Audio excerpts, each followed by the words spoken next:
Después de habernos asomado a las colecciones de Isabel la Católica, que muere en 1504, entramos en un periodo enormemente interesante.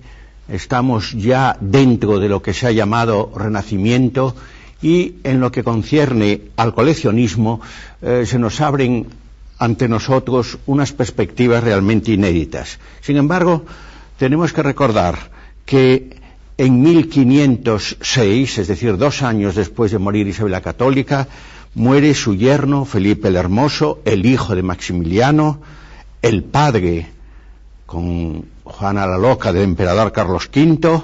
Unos años después, en 1516, muere Fernando el Católico, y por último, ya varios lustros más tarde, en 1555, es decir, llegando casi en su vida a la de su hijo, el emperador Carlos V, en 1555, muere Isabel la Católica, muere doña Juana la Loca.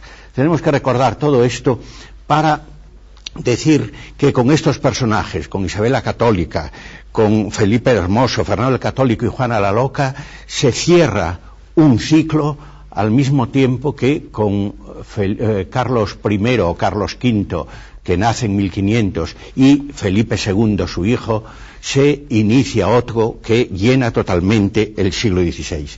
De estos personajes que acabo de citar, hemos de decir que sabemos algo, no mucho, sobre sus aficiones artísticas. Por ejemplo, Fernando el Católico fue aficionado a obras de arte, pero no formó, que sepamos, una gran colección como había formado Isabel la Católica. Es curioso que todavía en 1545 se tasaban ciertas obras de arte, ciertas cosas que tenía el rey en una capilla en el monasterio de las Islas, es decir, mucho después de su muerte.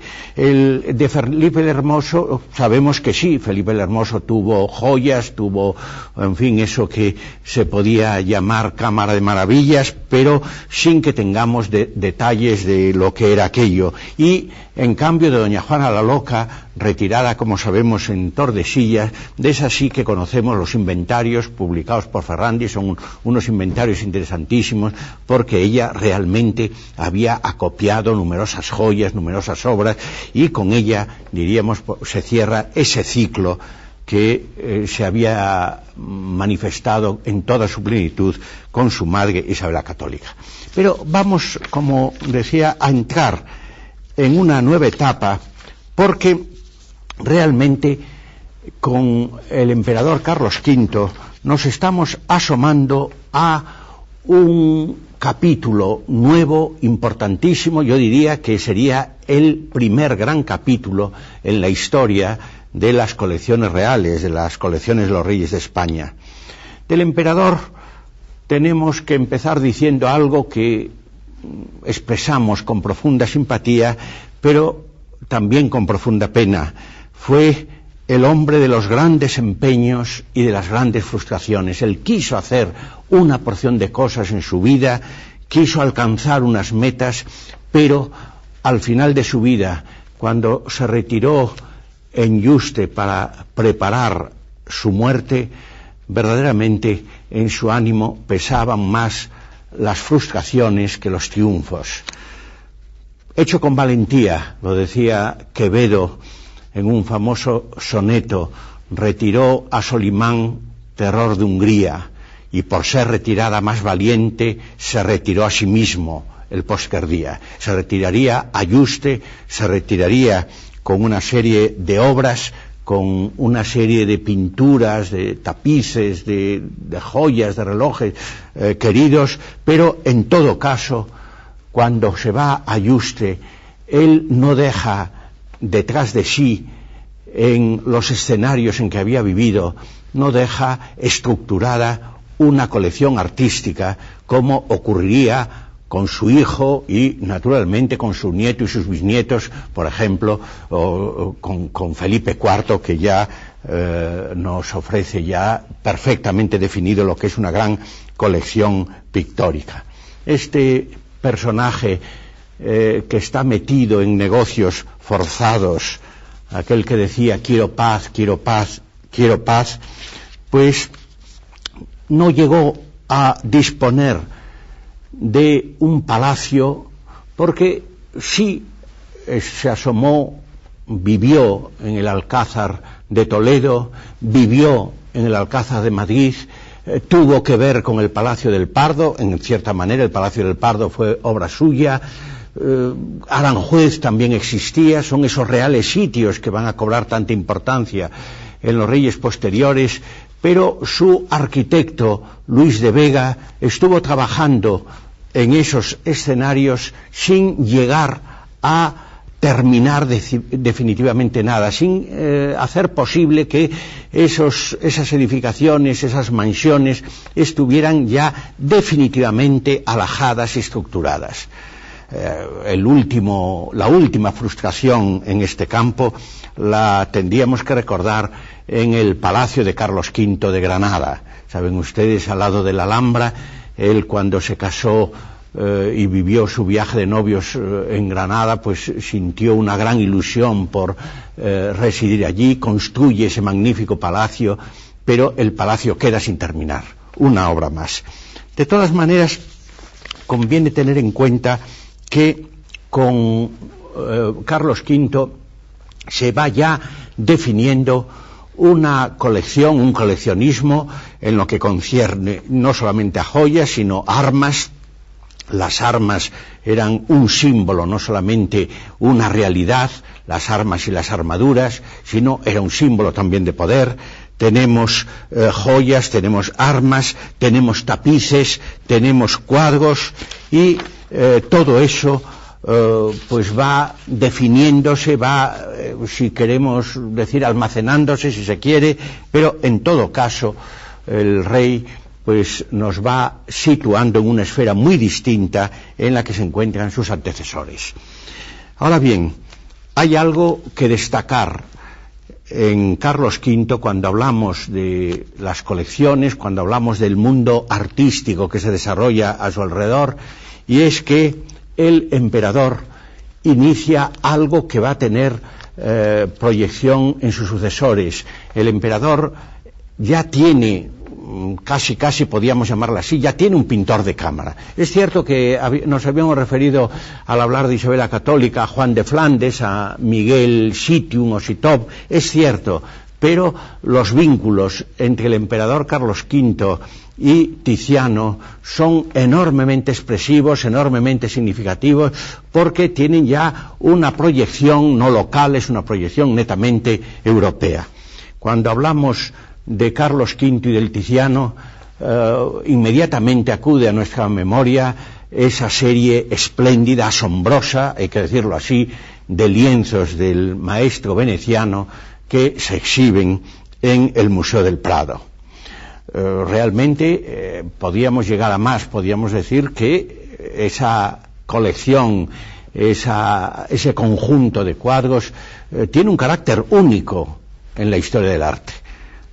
Hace años ya decía un famosísimo historiador del arte que la sala central del Prado, donde se exhiben los mejores cuadros del Tiziano, es absolutamente única en su género, simbolizando la plenitud de una época y también una plenitud artística, es decir, una plenitud histórica y artística.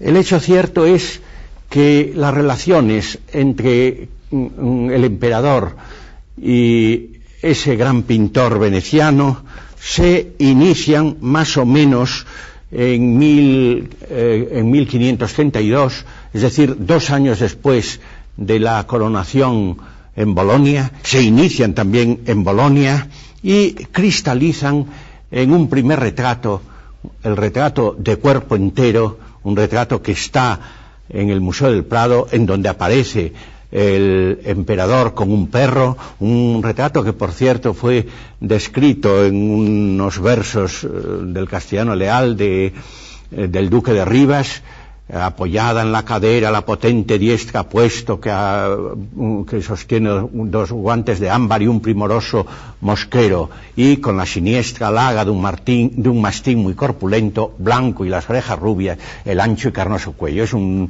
unos versos muy conocidos, pero que definen muy bien la posición, la postura del emperador en esta primera obra que iba a inaugurar una brillante serie. El Tiziano recibe entonces el título de conde palatino, y esta noticia no es baladí, porque sin duda Velázquez, años más tarde, en el siglo siguiente, está acordándose de esa gracia real cuando realmente trata de alcanzar en la corte de Felipe IV una dignidad superior por su condición de pintor de cámara. Esto ocurre, decíamos, en 1532. Unos años después, en 1539, pues aprovechando uno de los pocos periodos de calma que tiene la vida de Carlos V, el emperador se encuentra en Toledo, está con la emperatriz, está enfermo de gota y aprende en esos momentos de ocio astrología, esferas, teórica de planetas, cartas de marear, cosas de cosmografía, como nos dice un cronista de la época. Es en ese momento, cuando está retenido por la gota, cuando se da cuenta que la salud de la emperatriz, que se encuentra esperando, está embarazada, la salud de la emperatriz es muy mala, unas fiebres acaban finalmente con su vida. Y aquí un hecho importante: la emperatriz Isabel de Portugal, una mujer exquisita, cargada de saudade, de nostalgias, no olvidemos su origen portugués.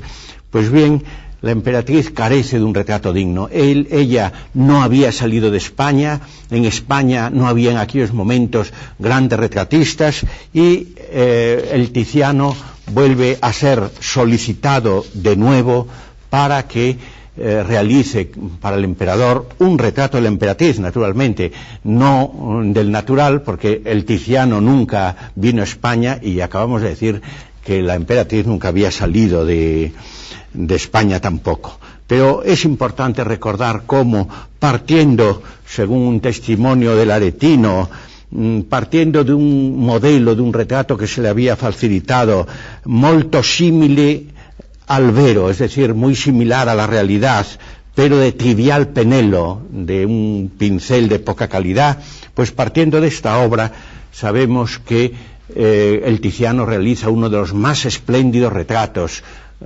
femeninos del Museo del Prado. Ese retrato de la emperatriz Isabel con un libro, con la mirada perdida, y que está simplemente dando consistencia a esa gran galería de retratos reales que se está formando y que veremos que después tiene un gran interés. Hay que recordar que al mismo tiempo se hace el Tiziano hace un doble retrato en donde están juntos el emperador y la emperatriz, por cierto, con un reloj entre los dos. Sabemos que el emperador era muy aficionado a los relojes. Es una obra enormemente interesante, pero que desgraciadamente se perdió el original. Conocemos lo que fue aquel retrato a través de una copia que hizo Rubens, añadiéndole como fondo un paisaje del Pardo, pero en fin, es un retrato curiosísimo que hoy se encuentra en el Palacio de Liria y que en cierto modo nos compensa de la pérdida. Luego hay otro momento importante. En el 23 de julio de 1546 entró Carlos V en Augsburgo y allí acude el Tiziano. Después, en abril del año 46, tiene lugar la batalla de Milberg, y fruto de aquel encuentro, fruto de aquel hecho, fruto de aquella victoria, una victoria que luego no tuvo las consecuencias que podían esperarse de ella, pero en fin, una victoria frente a sus enemigos los protestantes, eso da origen a uno de los más bellos retratos de la historia del arte. El retrato de Carlos V a caballo, que está en el Museo del Prado. Sabemos que hay una valoración psicológica del estado en que se encontraba el emperador. Parece que se encontraba en un cierto estado febril, está esperando el gran acontecimiento, está sujetando la lanza con un gran vigor. Es un retrato con luces de atardecer. En fin, en cierto modo es otro de los grandes jalones que están formándose, que están estructurando las colecciones de los reyes de España.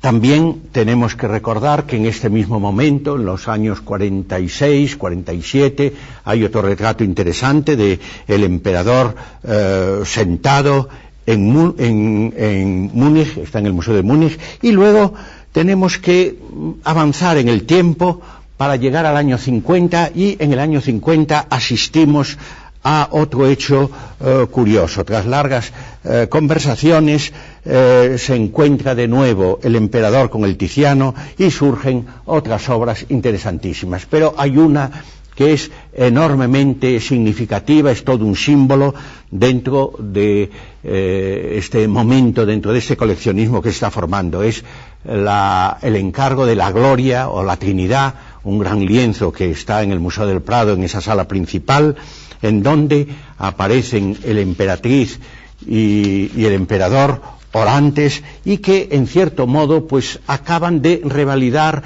esa doble vertiente de la pintura del Tiziano al servicio del emperador. Por un lado el retrato, por otro lado el cuadro religioso. Junto a este cuadro tenemos que recordar dos Dolorosas, por cierto, una sobre tabla, otra sobre mármol, que son hoy una de las galas importantes del Museo del Prado. Pero hay un tercer aspecto que tener en cuenta, y es un tercer aspecto que va a tener un enorme futuro cuando se habla de las colecciones reales. Me refiero a la presencia del cuadro mitológico, del cuadro profano.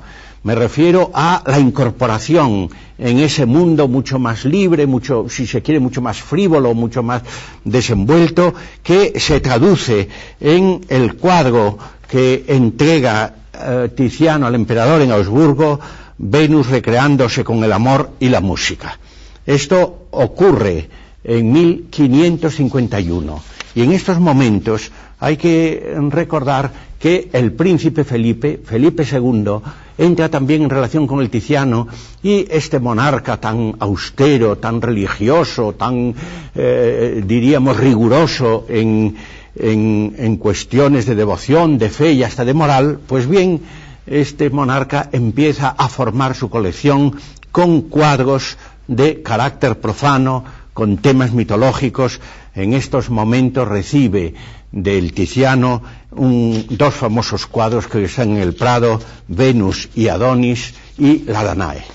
En fin, es solo un punto de partida. Luego habría que llamar la atención sobre otros aspectos. Por ejemplo, es curioso recordar que al lado del Tiziano hay que valorar la presencia de escultores, de un gran escultor milanés, sobre todo Leoni, al servicio era aretino, vamos, pero en zona próxima. Trabajaba con su hijo Leoni y Pompeo. El nexo entre Leoni y el emperador es interesantísimo, porque gracias a eso surgen un conjunto de obras de primerísima calidad. En 1550 había encargado Carlos V 8 piezas, 4 de bronce y 4 de mármol.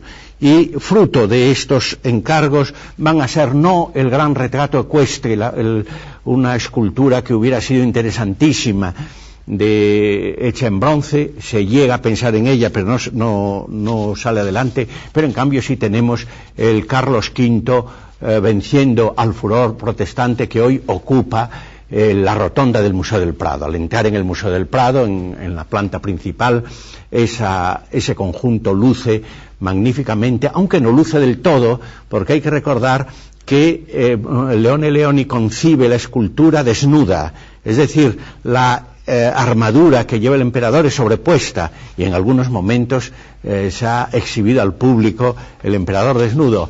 Es algo que debe anotarse como un símbolo de este carácter, vamos a decir, pues renacentista, humanístico, un poco libre, que va a tener la escultura de carácter glorificador, podríamos decir, de este momento. Y luego hay otras esculturas. Hace León y León un Felipe II, un relieve de la emperatriz Isabel de mármol, un mármol también con María de Hungría, un bronce también con María de Hungría. Es decir, no cabe duda, una serie de personajes que están ofreciéndonos una perspectiva totalmente nueva de lo que es el mundo del coleccionismo en la corte de los Austrias. Con eso yo creo que podríamos entrar en dos aspectos. Por un lado ya es la figura de Felipe II, que en esta década, es decir, al trasponer la mitad del siglo, pues va haciéndose cargo cada vez más de responsabilidades, y por otro lado pues las obras que se van coleccionando alrededor. El caso, por ejemplo, de María de Hungría, la hermana del emperador Carlos V, que reúne una colección importantísima de pinturas y también de esculturas, pero sobre todo de retratos. Conocemos el inventario. María de Hungría había estado casada con el rey de Hungría, con Luis II. Ella vivía en Flandes, pero se traslada a España, casi coincidiendo con la muerte del emperador, y realmente trae un núcleo capital de retratos que puede servir, de hecho va a servir como punto de arranque de lo que serían las grandes galerías de retratos de nuestros reyes. Es un tema que cada día tiene mayor interés para nosotros. Por otro lado estaría la vida de Carlos V en Yuste. Ya dijimos que se lleva cosas que le apetecía tener, pues por ejemplo esa magnífica colección de relojes. Se rodea de unas tapicerías en donde el negro predominaba, pero hay esas obras entrañables, ese retrato del emperador y la emperatriz del Tiziano.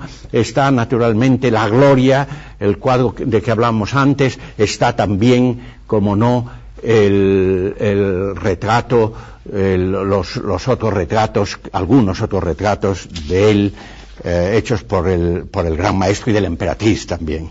Y así entraríamos finalmente en la época de Felipe II. Es una época que naturalmente nos abre unas perspectivas muy grandes.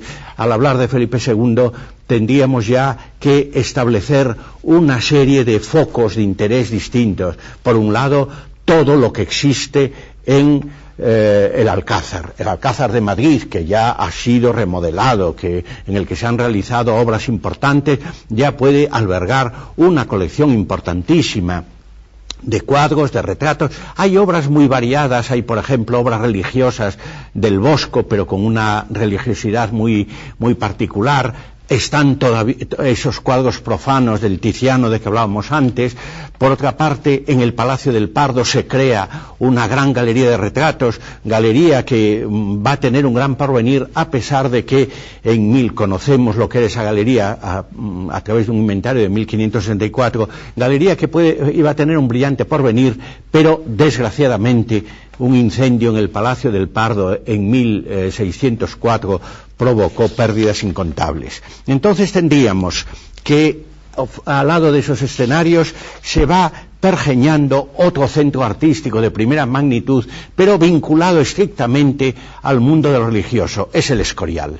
Naturalmente que las colecciones de Felipe II que se van reuniendo en el Escorial tienen una vertiente, una polarización en el campo de la devoción, pero allí va a haber una serie de cuadros de enorme calidad, del Tiziano, de los grandes maestros, no solamente italianos, sino también flamencos. La afición por la pintura flamenca en Felipe II es bien conocida, y de esa manera nos vamos a encontrar con que el Escorial fue, yo me atrevo a decirlo así, fue la primera experiencia museográfica importante que tenemos en España, porque era abierta a todos, mientras que el Alcázar no. El Alcázar era un mundo privado para los reyes. Allí se podían asomar solamente personas muy elegidas. en el caso del Escorial, nosotros podemos decir que el coleccionismo de los reyes de España empieza a proyectarse hacia fórmulas nuevas. En tiempos de Felipe IV, ese coleccionismo se reestructuraría y, por ejemplo, en tiempos de Felipe IV tuvo lugar una de las experiencias más curiosas en las que intervino Velázquez, que fue el afán de reordenar, la reorganización de todas las colecciones pictóricas que allí había. Pero en fin, todo eso tendría que ser objeto de unas lecciones diferentes ya. Gracias.